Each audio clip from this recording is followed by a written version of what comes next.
పహల్గాంలో పర్యాటకులపై ఉగ్రదాడితో భారత్ పాకిస్తాన్ల మధ్య ఉద్రిక్తతలు భగ్గుమన్నాయి.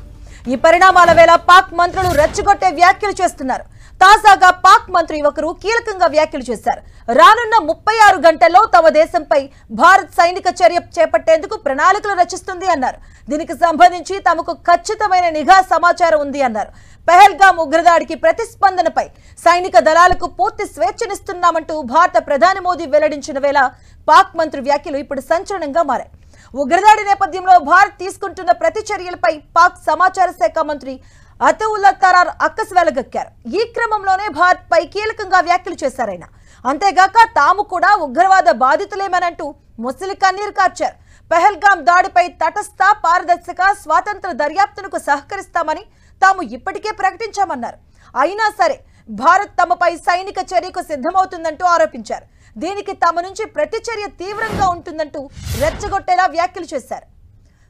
మొన్న పాక్ రక్షణ శాఖ ఖ్వాజా మహ్మద్ ఆసిఫ్ సైతం ఇలాంటి వ్యాఖ్యలు చేశారు. భారత సైనిక చొరబాటు అనివార్యం కనిపిస్తుందంటూ అనుమానాన్ని వ్యక్తం చేశారు. తమ సైనిక బలగాలను కూడా బలోపేతం చేస్తున్నామని చెప్పుకొచ్చారాయన.